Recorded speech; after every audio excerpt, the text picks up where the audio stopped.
Well, hi everyone. Welcome back to the RTI Speed Center with Bob and Chad. Our guest tonight is Mr. Ben Baker, part of the AFCO Technologies Group, AFCO Racing Products, and Longacre Racing Products. How's it going, Ben? Doing well. How was everybody there? Good. How has your week been, Chad? It's been busy. Yeah, Monday. Always crazy on Monday. Yeah. Surprisingly, I actually thought quite a few people or quite a few tracks had got rained out over the weekend, but contrary to our belief, as many phone calls as we had today, evidently we didn't have as many rainouts as I thought we did. I spent the week up there with Chad and everybody at 141 Raceway. That was a lot of fun. I had a good time. Got to listen to a few fishing stories and just all kinds of entertainment. And I thought the races were pretty good. The final night, the racetrack took on rubber, which was kind of a disadvantage, at some point, but it was still a very good show. What a class act place to be. I thought it was great. One of the things that we're going to talk about tonight, because we've got Ben Baker on here, who's also an expert on brakes. So what I want to do is I want to kind of talk about the brake systems and how a lot of people don't understand the fact that the brake system is very, very tuned in to the handling of the race car. If the brakes don't work, it's going to create some handling problems. And Ben, I'm going to let you talk about that for a little bit.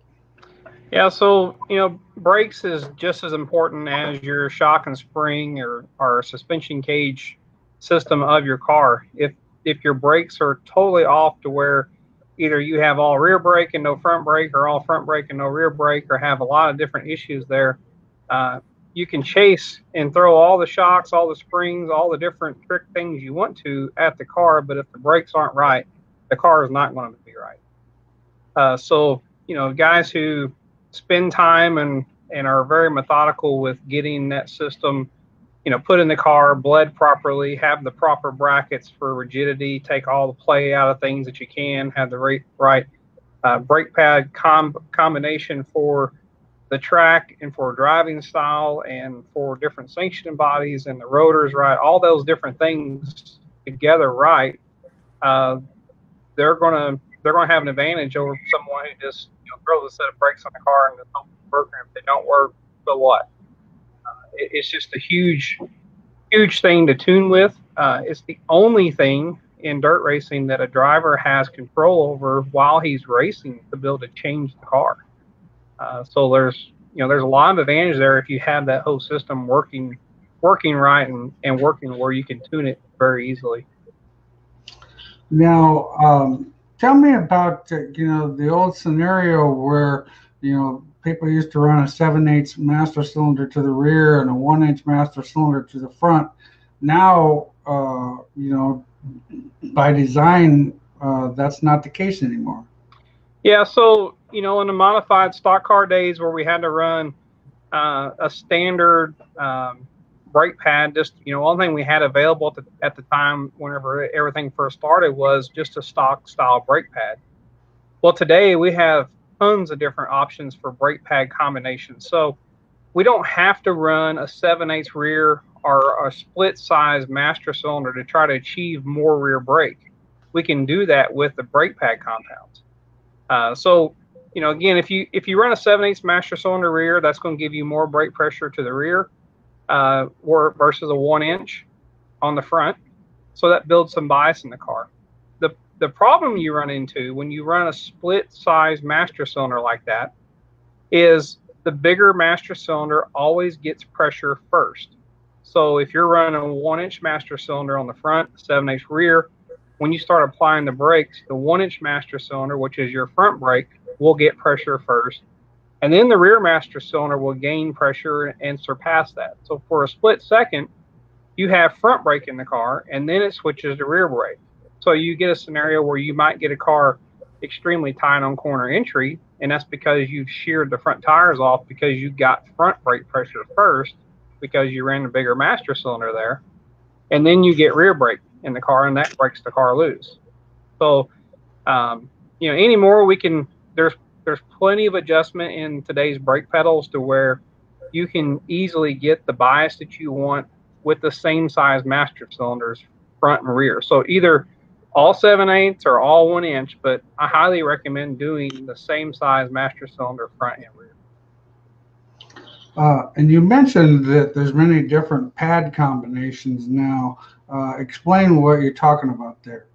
So each different brake company, including ourselves, we all have different pad compounds to adjust the bias in the car. So, for instance, we have 5 different compounds that we use in a stock caliper size. We have one specific for a right front. We have a couple of different pads that we recommend in a left front. We have a couple of different combinations that we recommend in the rear of the car.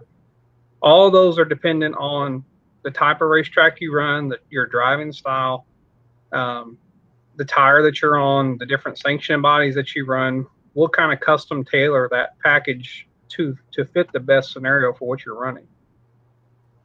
So now, like as a normal package, when we send a car out of here, we use the softer compound on the right front, the medium compound on the left front, and then the aggressive compound on the rear.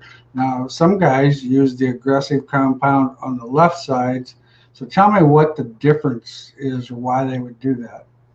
So if you build, there's 2 ways to look at bias in a car to help the car turn on the brakes. You can run more bias on the rear calipers versus the front calipers, and that's traditional, like what you see when you have a bias crank in the car. The more rear brake you got in the car, the freer the car is on entry. The less rear brake you have in the car, the tighter it is on the entry. The same scenario goes with left side versus right side. So you can either run your bias adjuster this way, or you can put different compound pad on the left side versus the right side. The more left side brake you run in the car, the freer the car will be on corner entry, and the less left side brake you run in the car, the tighter the car will be on corner entry. The big difference is when you start playing with bias left to right versus front to rear, is it's about 3 or 4 times more sensitive to an adjustment. So let's say, for instance, if your car is sensitive enough to where 1 or 2 rounds of bias crank in the car is enough for the driver to feel, and he changes that and puts it left versus right, now probably a half a turn on his bias crank is going to be something he's going to feel. So it's very, very sensitive to being either too loose or too tight when you're doing left to right bias versus front to rear bias. Do we see, a lot of times, well, like when Jordan Grabowski was on the other week, we asked him the question, like, where do you start with when you go out on the racetrack? And he commented that he goes all the way to the rear and then 2 turns off to the rear. What are you seeing, or what are guys telling you how they do it? It just depends on the style of car they run and the way the racetrack is for where they typically run. Looking at where Jordan runs, he runs a lot of bigger, fast places that are typically a little slicker. So I can see where he might run a couple rounds. I've seen guys go as much as 5 rounds off the rear, and that's kind of their starting point. But you get, here in the Midwest on like a UMP car, where, the racetracks are usually shorter, tighter, and wetter. And a lot of guys, they start out all the way to the rear, and if they want to tighten up from there, they just start rolling front braking it. I personally, working with a driver, I'd rather have them, 2 to 5 rounds off of the rear brake, just to give yourself some adjustment when you get on the racetrack. Because if you're all rear brake and you're already too tight, there's no more adjustment for you to free that up as a driver. So if you can, hot lap with the car with, say, 5 rounds off of the rear, then that gives the driver some adjustment if he goes out there for qualifying or whatever, and he's still too tight in that first corner. he can reach up there and roll a couple rounds in pretty easy. Yeah, that all makes sense. I remember we put a in-car camera in Dave Kane's car a couple, 3 years ago at Huron, South Dakota. And I noticed with him on restarts, he always put 2 turns to the rear compared to where he was. And the question was, well, I asked him why he did that, and like he said, you want to make sure that the front end turns and the back end is freer, because on the restart, the front tires cool down more than the rear tires, so you go sailing off into the corner, and if you don't do something like that, it's possible you could pick up a slight push, and especially if you're on the inside. Yeah, and that's a really good thing to do. I mean, like you said, tires cool down easy on the pace laps like that, and also you don't have corner entry speed back up. Excuse me. Whenever you take the green flag for a restart, there's no way your corner entry speed is where you were on a completed lap. So that in generally makes you a lot tighter on corner entry. So I see a lot of really good drivers that, that's the case where they, always are trying to make sure they're plenty free on that first corner to get through it. And then, and that, kind of goes back to some driver comfort. Don't just think about, well, the driver's compartment is just fine. Sit in there as a driver and start playing around with all those different, the switches, and looking at the gauges and working with the pedals and your position of your feet, and work with that bias crank and make sure that thing is easy to grab a hold of and make some adjustments. I know Paducah, Kentucky is a place that I've been to quite a bit, and it's not uncommon for guys who are really good there to put 5-6 rounds of brake in and out of the rear on each straightaway, because Paducah was always bad about one corner had tremendous amount of sunlight on it, was way drier than the other corner. So one corner you'd be way too tight if you didn't mess with the brakes, and the other corner you'd be way too free. So guys who are really, really good there, I mean, they would crank 5-6 rounds of brake front to back every straightaway. And the straightaway there, that track was big enough you could get away with that. But you had to make sure all that stuff was in an easy location for the driver to reach down and spin a few rounds in it. Got a question. Jim's got a question. With left to right bias and having more left bias, does it make the car turn and feel more like the car has 3-wheel brakes? Yeah, so the more left side brake you have, the freer the car will be on entry. And the car will, you would think you'll have 3-wheel brake. If you kill the right front, for instance, that just puts left side bias in the car. The only big thing I have against 3-wheel brakes and also left bias in a car, whether you do it with pressure or brake pad, is if you get in one of those scenarios where you just got to grab the brake real hard to stay out of a wreck or miss something. The problem with that is usually you spin the car out to where your driver's side up the racetrack. So you leave yourself wide open to get hit right in the driver's door. So I like I say, I've never been a huge fan of guys who run 3-wheel brakes. A lot of guys do. But that's one thing to be aware of, is if you ever get in a panic stop situation, a lot of times you can get the car pointed the wrong direction in a hurry. Yeah, good point. And I forgot to mention at the beginning of the show, this is our 10th edition of this show. When Chad and I first started this thing, that's back when we were all bored to death because we were all kind of confined to our solitary environment or whatever, and didn't have anything else to do, and we weren't seeing anybody, and we just started this thing and never really expected it to take off the way it is. So what Chad's going to do is going to give the first question and the 10th question a free hat. So Jim Bloom, you got a free hat complimentary of Chad Weir's and Weir's Machine.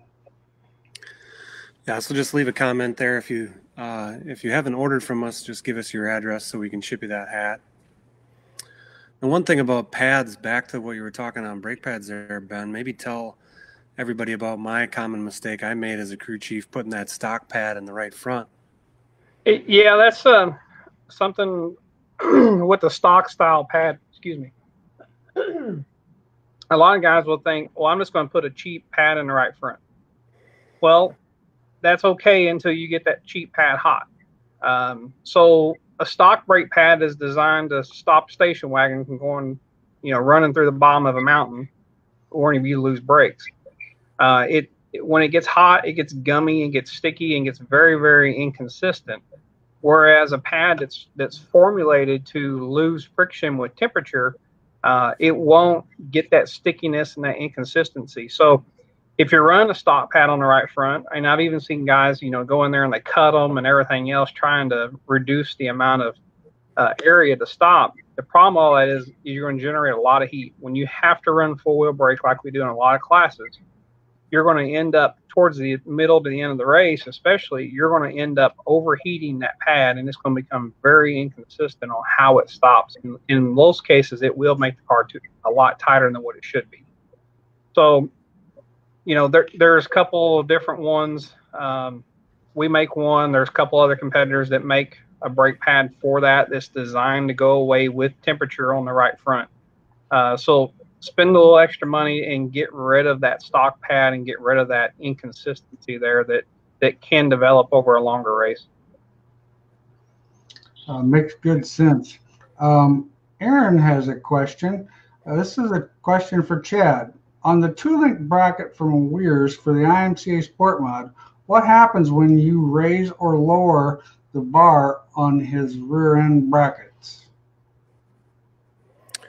So the left rear on the cage side, as you go down with the bar, you're going to increase roll steer, which is going to make the car free, but you're also going to increase drive angle, which gives the traction. So generally going down on the cage on the left rear is going to make the car turn in better and give it more traction off. On the right rear, going down on the cage side, it would take and put more angle in it. So that's more drive angle, which is going to tighten the car up on entry because it's going to make that spring feel stiffer, and then it's going to roll steer back on exit, so it's going to free it up on exit. Am I correct on all that, Bob? I think that's right. Yep. Yeah, you hit it dead on. Anytime you increase angle in a bar, it's going to be drive angle. As long as you don't get to the point where you're a pogo stick and that car becomes too rigid and you blow the tires off because you don't have no suspension feel. And I've seen that happen where they get too much angle and it gets to the point where it's just starting, rather than pushing like at a 45-degree angle when you're completely up on the bar or whatever, you run into that situation where if it goes too far above that, it starts to push straight up, and then it just makes the tire or it makes the tire have trouble being compliant with the racetrack. Let's talk about brake fluids. Rick's got a question. What's a good fluid to use for high temperature braking?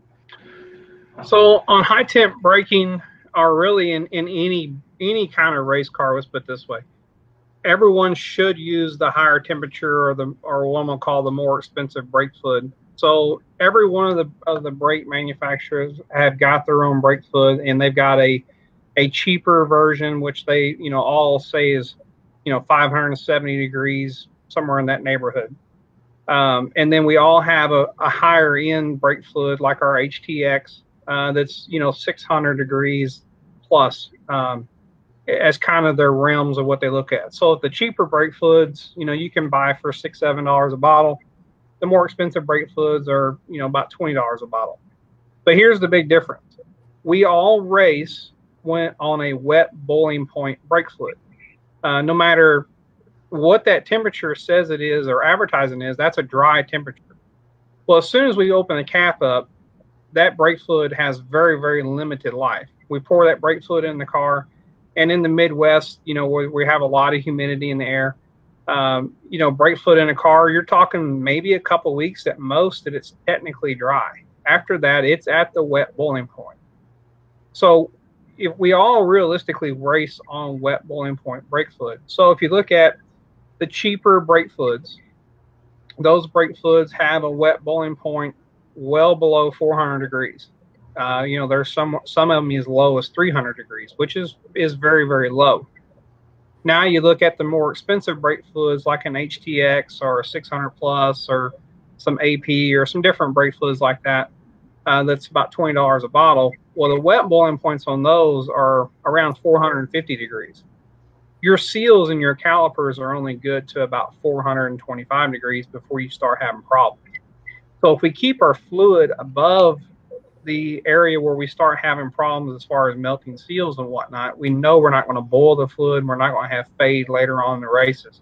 So the fluid will stay better longer. You don't have to maintain it near like you do with the cheaper fluids. And it's well worth the little bit of extra cost there. I mean, you take like our HTX, most people, if they bought 3 cans a year, would get them through a year. So as far as fluids, definitely whichever brand you choose to go with the more expensive version of what they have.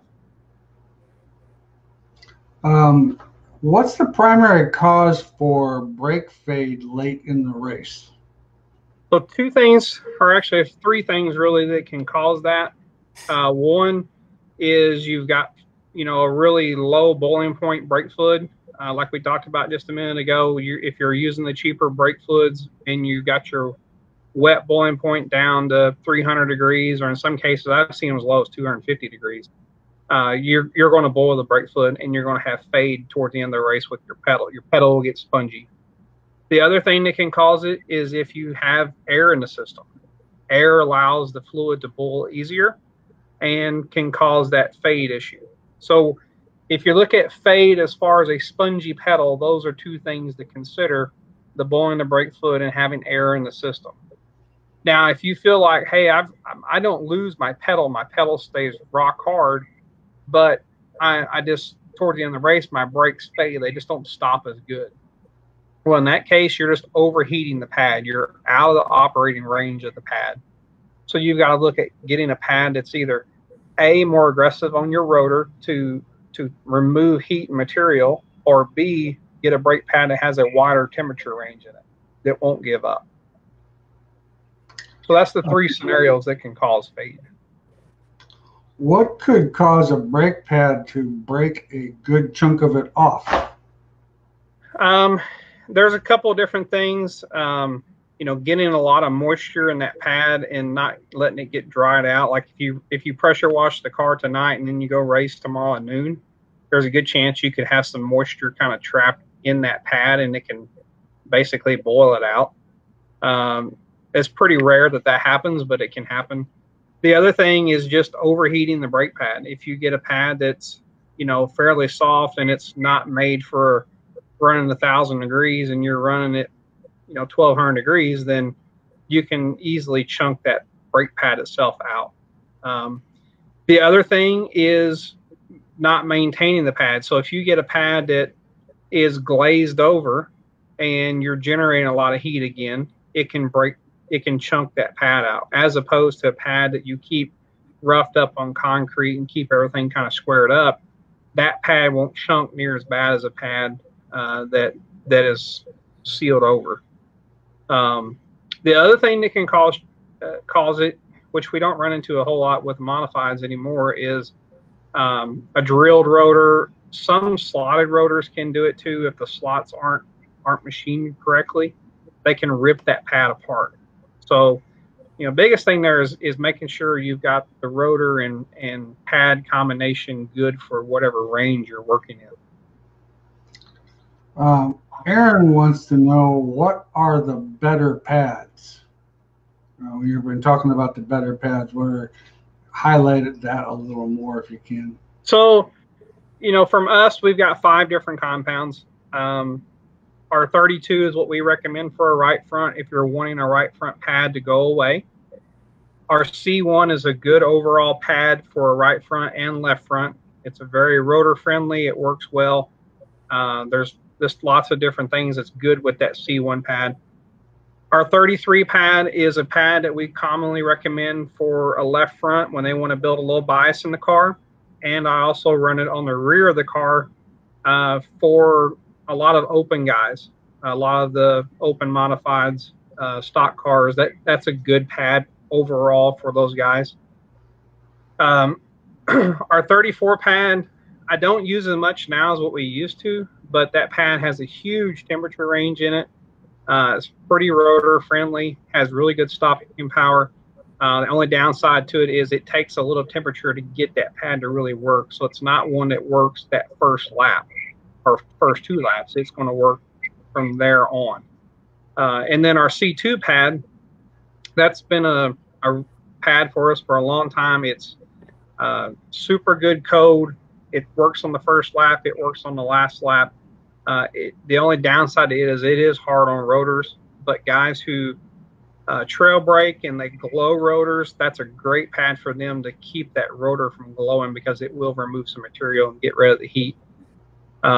As far as other companies, I mean, everybody has good pads. There's not really any junk pads out there.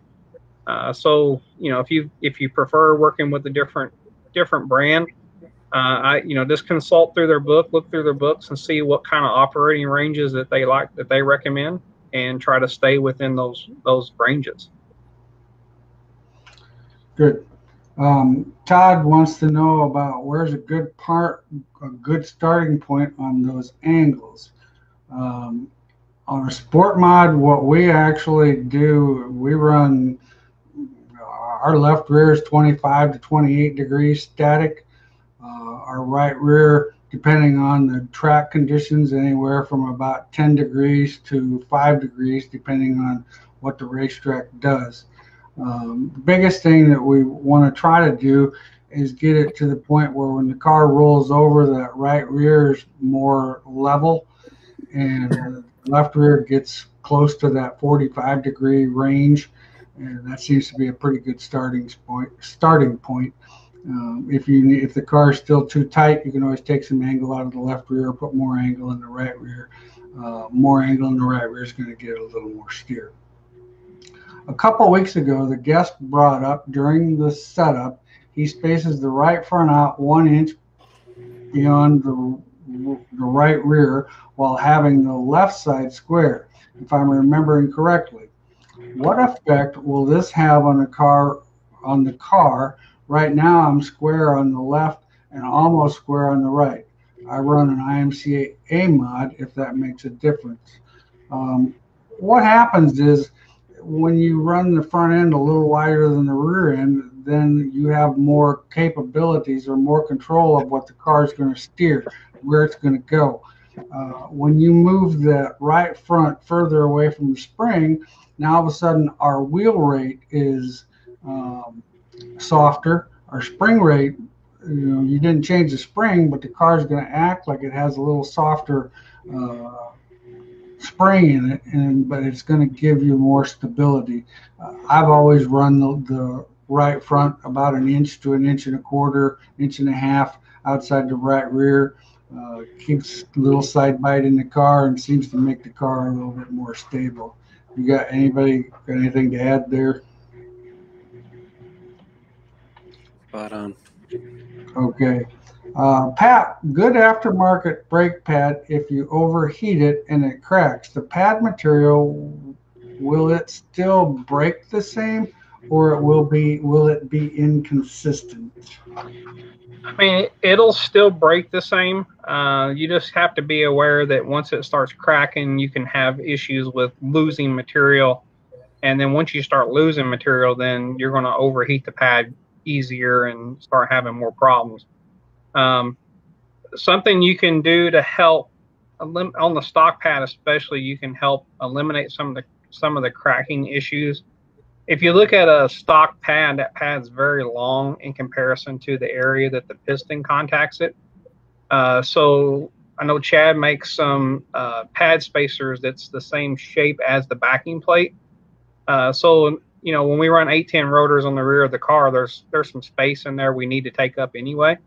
So instead of using a pad spacer that's the same size as the piston, using those steel backing plates like Chad makes, that's a really good support for that brake pad, and it also helps keeps from transmitting some heat to the piston itself on the caliper. So those pads can help eliminate some of that, or pad spacers can help eliminate some of that cracking issue. Okay, question number 10. Kevin McFarland. I know, Chad, you have his address.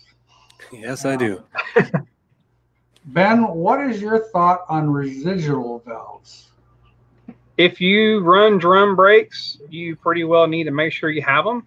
If you're not running drum brakes, then I wouldn't use them. If you find yourself having to use residual valves on a disc brake, either A, your caliper is not made right to where it doesn't or over retracts the piston, or B, you have a lot of rotor run out to where it knocks your piston back and you're having to pump the pedal up to get pressure back. Residual valve has always been intended just for drum brakes because you have the spring that's trying to pull the pads back and the shoes back, and not, you got to pump that back up. So I'm not a fan of residual valves. I know guys who do run them, but also those are the same guys that have a lot of brake issues with overheating brakes. So I don't recommend them on a disc brake system at all. As far as brake pad maintenance, what do you recommend, Ben? So every 50 laps, I like to see the pads come out and lightly scuffed on, rough concrete. That's a good way just to keep everything clean and opened up. 50 to 100 laps is fine. If you're a driver who glows brakes every night, you need to do it every night. If you're glowing the rotors, I promise you've shined that pad up. So pull them out, roughly scuff them up on concrete. If you notice the pad tapering very, very bad, that's pretty common with the stock GM pad. The pad's very, very long. In a lot of classes, we can't run a slotted rotor to help with that taper. When you're buffing it on the concrete, try to work that taper out of it. You can usually measure it, or you can see it a lot of times by eye if that pad's really tapered. So just try to square it up best you can by hand if you're going to use concrete. If you have access to a mill, if you got a jump fly cutter, just simply put that thing in a mill and just shape it with that fly cutter and get it back level. Anytime that pad is tapered, you got your pads like this. Anytime the pad is tapered, you have to square everything up before it can squeeze. So that whole time you're losing pedal, you're losing travel, and you're losing time. So try to keep everything as square as possible with your brake pad. And what you just talked about, that's the best way to get the glaze off the pad? Yeah, the rough concrete, or like I said, if you've got a jump fly cutter or a second fly cutter that you don't want to use for anything else, just throw it up in the mill and run across it real quick. Just make sure it's junk. If not, it will be after you get done with that brake pad. Jeff's got a question for me. The IMCA mod, what's the maximum 4-bar angle maximum 4-bar angle on the bars? What's good left rear bike to start with on a dry, dusty racetrack? Well, that's kind of a multiple question in today's world. As if you're running the standard brake floaters or standard 4-bar setup, about 45. You can push it to 48, but 45 is pretty good. If you're running zero indexing, some of them you're able to run a little bit more angle, upwards of 50. Left rear bite. What happens now in today's world with the amount of load that we put on the spring and the preload we put on the spring, the left rear bite isn't as essential, because if after you get through preloading and you take what the scale says, what I actually do, just so that I can use the scales and everything, I actually set the car back on the scales. I set everything to where the scale numbers are, and then after that I turn the scales off and I put my preload in the left rear spring. Because if I left the scales on, I would be scared to death of the number that I would actually see on that left rear tire. But anyway, that's my recommendations. If you're not the greatest tail breaker, Brandon, you need to be. Is it the good idea to run more aggressive pad to use as a crutch till you get better at trail braking? And will it make the car more inconsistent? So if you're, like Bob said, if you're not good at trail braking, that's something to really kind of concentrate on as a driver. The biggest thing with trail braking, no matter if you're really good or really bad at it, you're going to want an aggressive pad there because you want to be able to feel that initial contact, and you don't want to have to you don't want to have to push, 200, 300 pounds of pressure in the rear brakes to feel that rear brake when you're trying to trail brake. So you want to have a very aggressive pad to where you just barely have to have your feet on the brakes to feel that pad. So like our C2 pad, for instance, that's a great pad for trail braking because it does have a lot of instant cold grip to it, and you as a driver can feel that. So I do recommend an aggressive pad.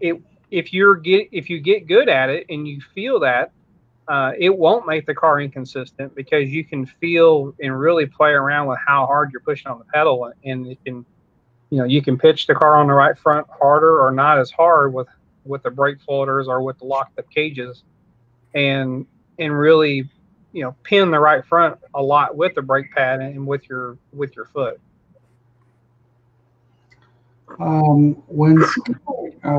Barbara has a question. When scaling the car with the shocks unhooked, should you measure the pinion angle before or after the shocks are all hooked up or hooked back up? And do you measure stagger at the air pressure you plan on running, or measure it all at the same air pressure?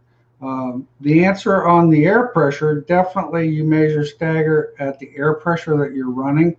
And the pinion angle is the last thing that I set on the car. I mean, I preset it so that it's where it needs to be, but in my checklist before the car goes back on the ground or off the scales, I always, the pinion angle is the last thing that I check. Now, that being said, though, if you're talking about a two-link car or a sport mod type car with the springs on top of the housing, it won't be such a big deal.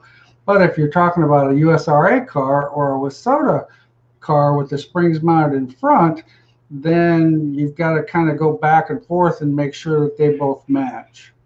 What is your weekly brake? Jimmy must have just got on. He wants to know what your weekly brake maintenance is. And this is something where we could talk about, making sure the pedals move completely freely and that type of stuff. Yeah, so weekly, if you run 2 nights a week especially, you should absolutely bleed the brakes, front and rear. It doesn't take much. You just need a couple squirts out of each caliper is plenty good. Check your brake fluid. Take the caps off, look down in it. If you see a bunch of dirt and debris in the bottom of the master cylinder, suck all that brake fluid out of the master cylinder, put new fluid in it, run a couple pumps through the calipers and get everything kind of cleaned out. After you've washed the car and blow all the water off, get in, make sure you lubricate the bias crank. That thing should, no matter what brand of pedal, you should have somewhere between 24 and 28 rounds of front to rear brake. When you build the car brand new, make a note of how many rounds you had when the car was new, and make sure that doesn't change from week to week. If you go in the car one week and it has 14 rounds, then you've got a problem somewhere. So definitely, lube that thing up, any kind of penetrating lube, something just to make sure it goes its full turns, front to rear, back and forth, to keep everything good and free there. I can't tell you how many cars I work on, you can't adjust the brakes because they got the bias cranks corroded and won't move. So that's probably the most important thing on a weekly maintenance. If you're glowing rotors, weekly, definitely take the pad out, scuff it up. And, make sure that thing's opened up and good. Every other week, if you're not glowing rotors, is good to scuff the pads up just to keep everything good and fresh. Every week, check your caliper bolts. Simply, break them loose, spin them a couple revolutions, tighten them back up. If that thing walks around while you're spinning your caliper bolts, there's a good chance that some or another you're going to bind the caliper up and get a brake stuck. Check your rotors for cracks. Go through, look at all the ears. Make sure everything's good with the rotor. Don't have any cracks running around the ears or across the rotor itself, because if you get one of those things come apart, it's not a fun day. That's pretty well it. You know, if you look at your brake lines, your flex lines, if you left rears especially, or even right fronts, are notorious for getting kinks in them. If you see a kink in a flex line, more than likely there's going to be some kind of restriction that either A, won't let pressure to the caliper, or B, will hold pressure at the caliper and cause an issue. So if you get one with a kink, get it off there, get a new one on it. Logan's got a question about my opinion on a USRA B-mod, spring on top of the rear end housing, or run a slider, and why. Well, by far I would run the left rear. If I could run the left rear spring on a slider, most definitely. Right rear on top of the housing, that would be fine. When you're on top of the housing, the springs are not influenced by roll steer or pinion movement. A lot of times, what we used to do years ago, we always run the right rear. If you're on a stop and go racetrack where you have to have a lot of traction, we would run the right rear on a slider behind the housing and the left rear in front of the slider. That's maximum traction. The disadvantage is that transition period, because with the slider being on the rear on the right side, it's going to tighten it up a little bit on corner entry. But that transition, but when you're back on the throttle, if you're really good on the brakes, you won't notice that transition because you keep the suspension loaded. Otherwise, it can get just a little finicky in the middle of the corner. Torque link, angle, and length. As a rule of thumb, I like somewhere around 28 inches of length and 15 degrees of angle. In my opinion, is a very good all-around user-friendly angle. You get too much more than that, I think the car can hook too quickly and cause a mid-corner push. Sean's got a question. How can I get my brake bias adjuster more to the front brakes? I can adjust it both ways, and I still don't seem to get front brake. Everything is new. I use the instructions from Willwood, but not working very good.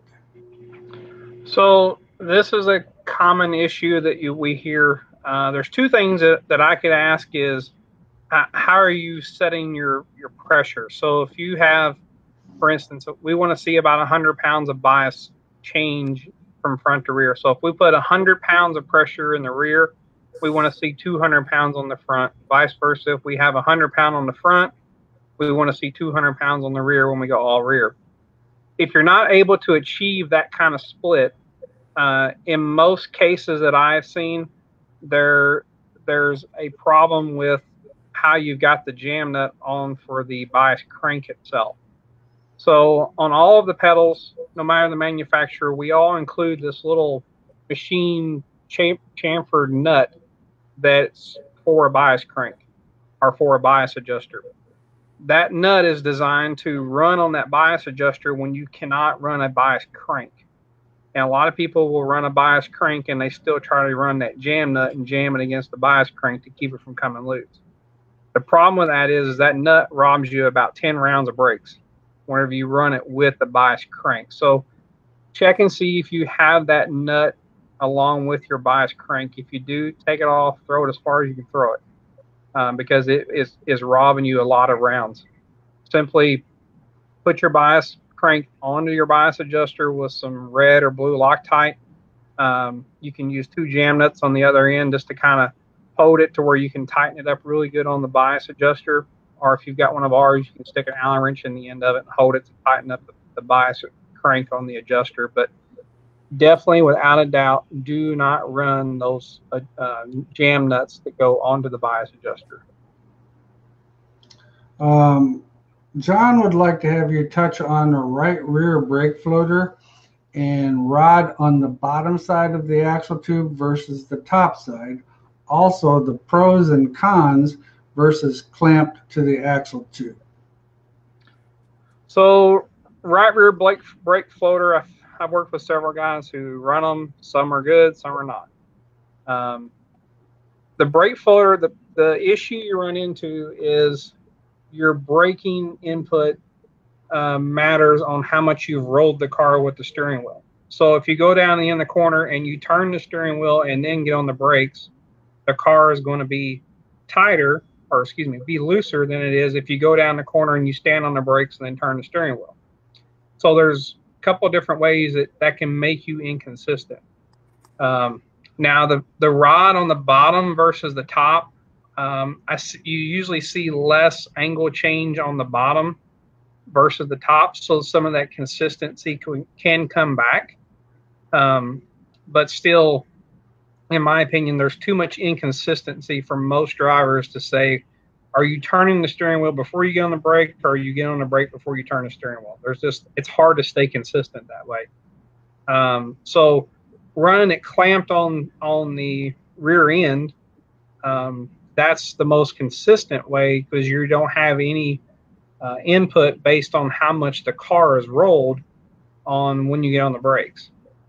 So same thing goes though if you run. I've had guys who run the right rear brake on the bird cage. It's the same scenario as the floater. It depends on how much the car is rolled before you get on or off the brake on how it affects your corner entry. So a right rear is just extremely hard to be consistent unless that bar is, fairly flat and fairly long. The longer you can make that bar, the better off you're going to be as far as a consistency standpoint. Now, you hit it right, the right rear brake flutter will make you extremely tight getting in. It can make a tremendous amount of side bite getting in on the brakes, but hitting it right every time is kind of hard to do. Next question, on a Northern Sport mod, can you run over 45 degrees left rear angle if the car has the room, say, to go to 50 degrees, or would you lose drive on the slick? Well, keep in mind when we're talking about this 45 degree, what we're actually talking about is where you take the spring out of the car and you jack up underneath the seat and you pretend like you're simulating how the race car is on the racetrack. And I would not recommend on a two-link car going past that 45 degrees. 42 to 45 degrees is still a pretty good angle where I don't think it's going to affect drive. Once you get past that 45 degree angle, I think you're going to start losing drive on a dry slick racetrack. For Northern Sport mod, we have a 13-inch maximum length non-progressive spring. I want to coil bind a light spring to keep contact between the cups and the springs when on the bars. Is there a formula for a spring compression to know what spring rate or what spring to start with to get the correct spring load when at ride height? I'll ask you, what's your opinion on that? Ben's a spring guy. I don't know what the calculation would be, but I'm reading.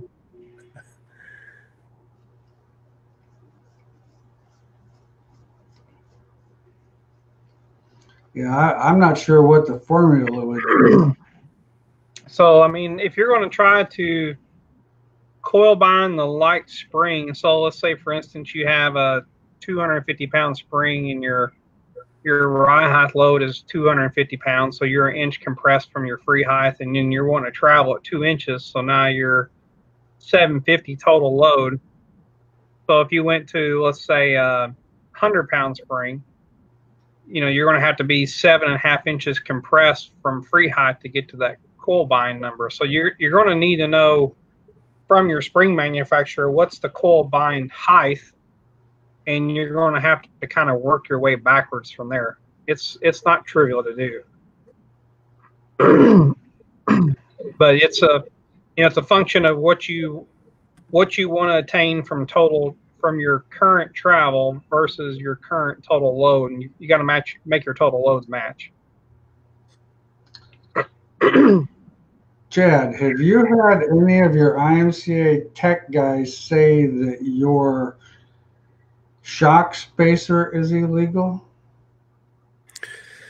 Well, it's been a struggle the last few years with the IMCA tech officials with the 2-link cages. I assume you're talking about the spacer between the shock mounts where it bolts on. Are we talking about an A-mod, B-mod? They don't like sport mod. They don't like the bolt-on stuff. I don't know. I mean, the reason that our cage is modular is to match every chassis in hopes that, you know, we can fit a shock on every race car, and that's the only reason that our stuff bolts together.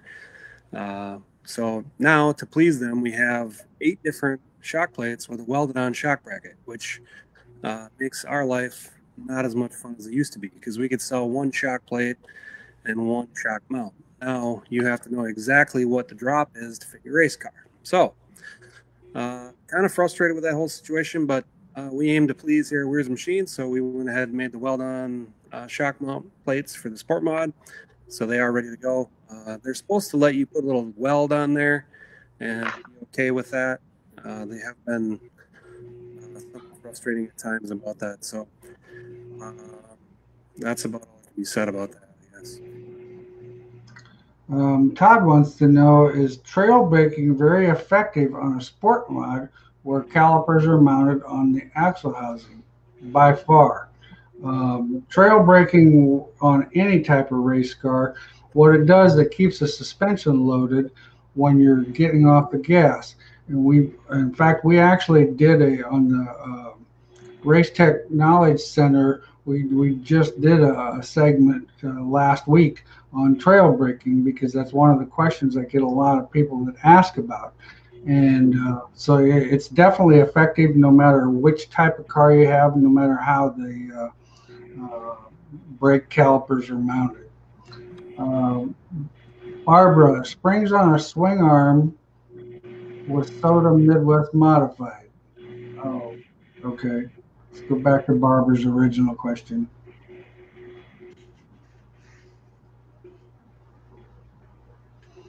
When scaling the car. Oh, well, yeah, if you're on the swing arm and you're running a coilover, you can't really unhook the rear.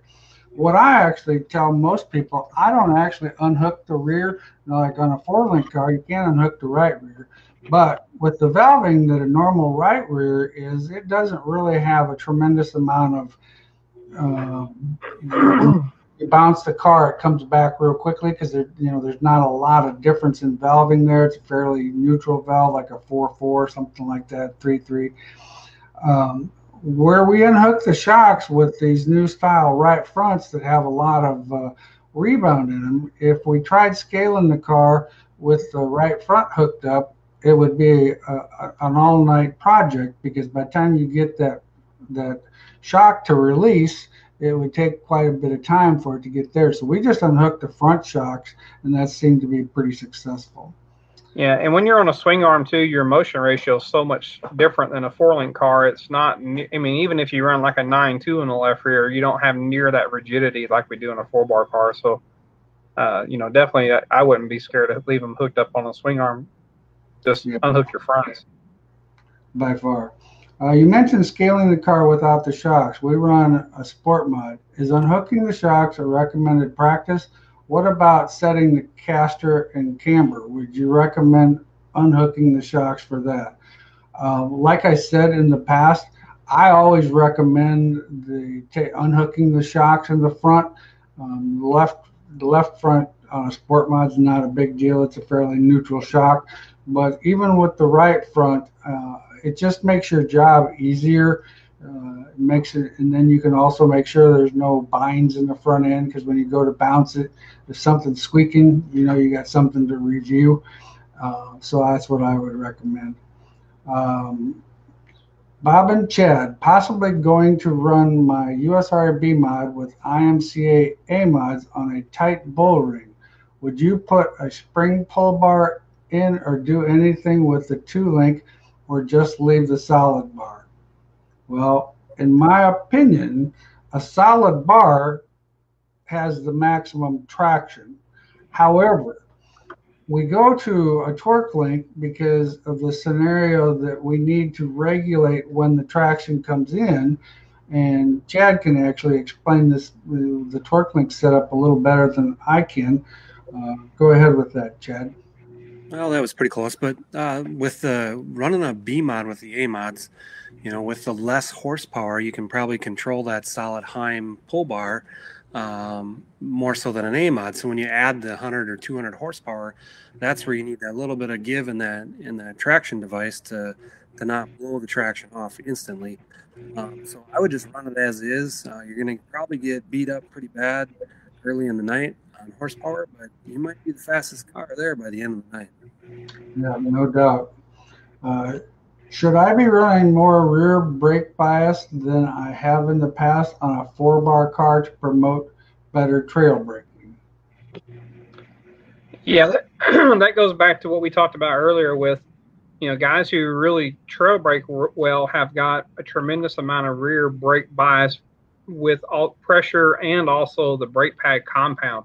So the more bias you have in the rear, the less foot input you have to be able to feel that as a driver. So you can really modulate how much trail brake you have in the car a lot easier when you have all that stuff where basically it's turned up to where you can, it's just easier to feel that way. Load stick. What do you recommend for spring pressure split on the front end of a sport mod? Well, and I'll just let Chad. You're the load stick man. I don't know any numbers. No chassis builder shares information with me because I talk to too many people. So I don't know what. I honestly don't have any data, and I don't know if you do, Bob, or not, or if you don't. I actually don't on the biggest misconception with the load stick is to stay in your own notebook. You know, the numbers don't transfer. If you got a Rage, if you got a Harris, if you got a GRT, if you got a whatever you got, you need to just base it on your own numbers. You know, put your 500 and your 600 in there and run the stick, get your numbers, and then adjust your car accordingly and collect your own data and only share with your common chassis builder. So sorry, but we don't have you got to have 900 in the left front and 1400 in the right front. We don't have numbers. Yep, I agree. We're getting pretty close to 8 o'clock here, so we might not get to all the questions, but we're sure going to give it a shot. Logan, where's a good starting point for the pinion side of the J-bar on a quick change? That's kind of all over the board on what the car actually likes. I still recommend about an inch above the center of the pinion is a good starting spot. And then you have adjustment to go down if you need to get the car hooked more on. But it also depends on how much angle you have in the bar and where it's located on the frame. I got a sport mod and I'm having issues getting the car up on the bars. Running 26 degrees, 16-inch bar on the left, 5 degrees, 16.25-inch bar on the right, 7 inches of rake in the pan on the bar. What would be something I could do to get the car to stay up on the bars? Well, one of the things, of course, is to learn the trail braking part of it. And those guys that, you know, have a little bit of struggle learning how that trail braking actually works, you know, your shock manufacturer can make a stiffer compression shock to try to help it hold up there, a little higher gas pressure. I don't think that's always the way to go, but once again, if that's what it takes for the driver to be fast, that's what I would put on the car. Yeah, softer left rear spring and more droop load can help that too. Yep. Does it make a difference where your calipers are located on the rotor, whether it's on top, front, back? No, it doesn't know, doesn't care. All it knows is it's stopping something that's rotating. So it's just inputting torque no matter where it is, front, back, top, bottom. It doesn't matter at all. That's been a common misconception with that right front. Putting the caliper on the front is going to pull that race car down, and that's the only reason that caliper was ever moved to the front was to get shock clearance and back steers. So that is one of the largest myths in the industry, yes. Yeah, I know Rayburn used to be really big on that, where he put left front caliper was always on the front, the right front caliper was always on the rear, because he thought that would put the right front up in the air and the left front down and make the car roll. That was the moonshine talking. Yeah, there you go. Would a 200 left rear spring 20-inch help the car on the bars instead of a 100-pound 20-inch? Actually, no, it wouldn't. The 100-pound would have a better chance. Well, guys, we're at the end of the show.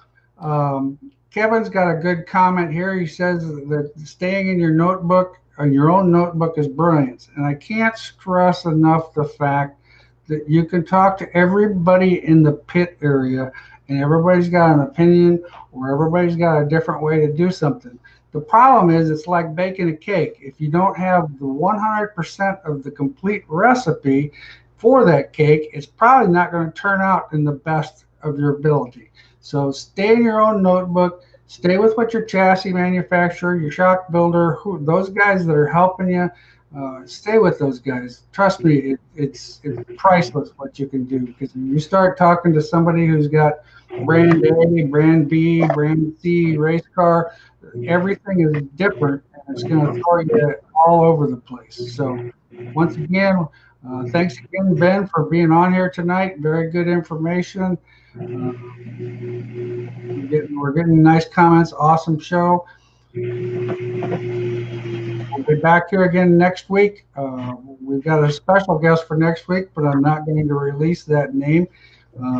He's going to be very entertaining. I'm not sure about his chassis knowledge, but he's going to be very, very entertaining. So once again, look forward to next week. And thanks again, Ben. Thanks, Chad. You guys have a great week. Thank you. See you later.